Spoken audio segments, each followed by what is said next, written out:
Hello, my name's Pauline and I'm a member of St Giles Church, Desborough. As I record this thought for the day, we've just experienced a weekend of stormy weather, thunderstorms with powerful lightning that was clearly visible in the sky and even struck a house in Desborough. Thankfully, no one was injured. Loud thunder that woke me in the early hours of Sunday morning. Enough rain for the River Ise to burst its banks.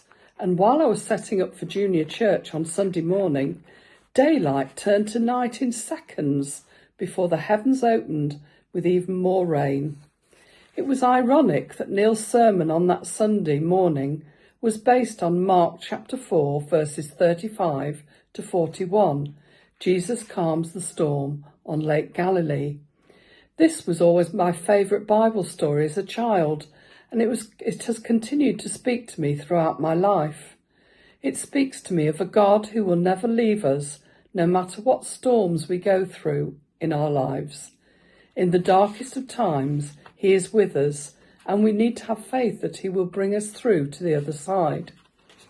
Sometimes people blame themselves for the difficult times in life and think that they must have done something very wrong to deserve this. They say, "Why me?" However, a different way to look at it is, why not me? God didn't promise us an easy life if we are his followers, but that he would be with us always and never forsake us. And that means during the storms, he is even closer. I started to think about other scriptures that speak about storms. There was, of course, another that I remember from my childhood, as well as from the years that I led Tiny Tots. That was Jesus' story of the wise and foolish builders. I'm sure we all remember the song, and the wise man built his house upon the rock, together with the actions, of course. In this passage from Matthew's Gospel, Jesus speaks to the people about what it means to follow his teachings, and he wants them to understand that if we do so, we're like the wise man who built his house on a solid, rocky foundation. When the wind and rain came, the house weathered the storm. If we stay close to Jesus and follow his teachings, we will be prepared for the storms of life. We can draw on God's protection and trust him to bring us peace after the storm.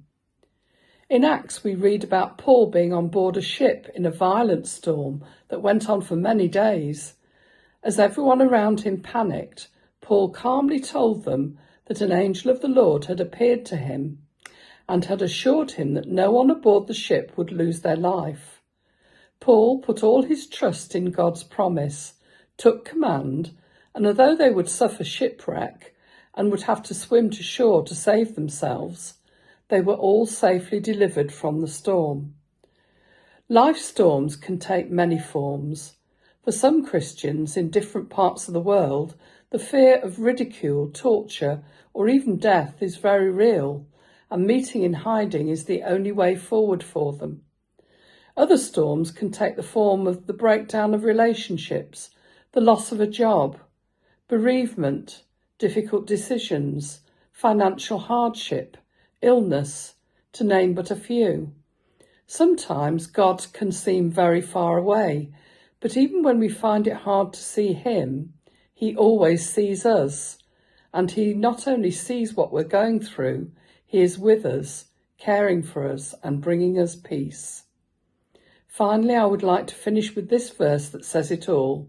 It's from Deuteronomy chapter 33, verse 27. The eternal God is your refuge, and underneath are the everlasting arms. Amen.